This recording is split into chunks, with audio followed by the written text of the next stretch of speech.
What's up, fam? Welcome to Talking Bible. I'm your host, Balthazar. Today we're going to be in Matthew 3. Go ahead and start reading that.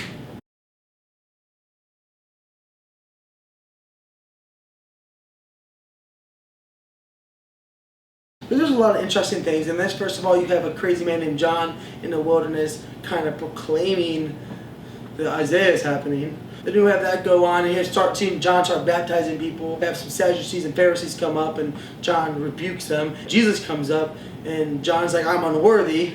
John ends up baptizing him, and then after he comes out of the water, a dove flies on Jesus' shoulder and says that this is his son of the Lord. A dove flies on his shoulder and goes, this is God's son. So, you have some interesting viewpoints here, and it goes different ways. But I want to mention something, just something while I was reading this I kind of saw. Why is it significant that Matthew had to mention what John's wearing?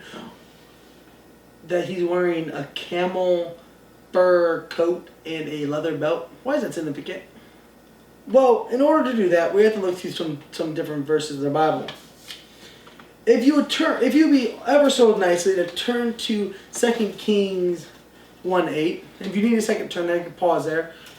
But if you read it kind of carefully, it mentions that there's this man sitting on top of a mountain dressed in a fur coat, a leather belt.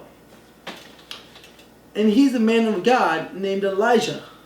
So my theory is that Matthew mentioning this he is pointing to Elijah. That John is like Elijah. Why is this significant? Why is John being like Elijah significant? If you turn to Malachi chapter 4, verse 5, it goes, Behold, I send you Elijah, the prophet, before the great and awesome day of the Lord comes. The day of judgment. The day of the Lord means the day of the judgment. Before the great and awesome day of judgment. What could that be? Is that like the Revelation, the last time judgment comes? But why is it even relevant yet? This is the Old Testament. I am convinced that this day of the Lord is speaking of the judgment that happened to Jesus. The judgment of man.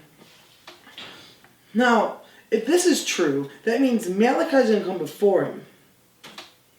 That means Elijah is going to come before him. And if Matthew is pointing that, hey, John looks a lot like Elijah, not just in the way he speaks and what he believes, but even in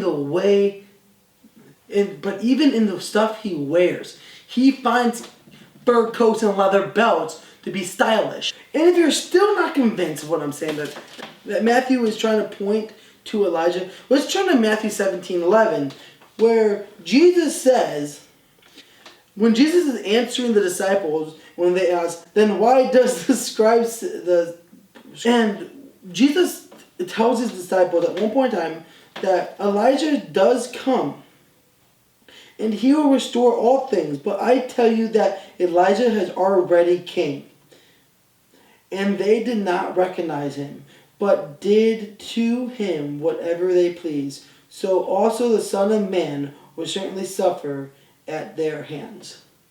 So Jesus claims that Elijah's already come. And at this time in Matthew, John was decapitated. They killed him. So Jesus is proclaiming that Elijah has already came. That Malachi is answered. And he said they will do the same thing to the Son of Man, proclaiming his death on Judgment Day. So my theory is that Matthew was saying that John acted like Elijah and looked like Elijah. And that John is fulfillment. I hope you guys enjoyed today's lesson. I hope that you guys found it really interesting. If you have any questions, please leave in the comment below, and I'll be grateful to make a video on it.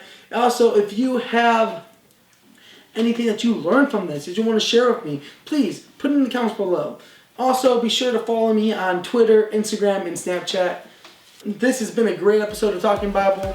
I'm your host, Balthazar. Good night.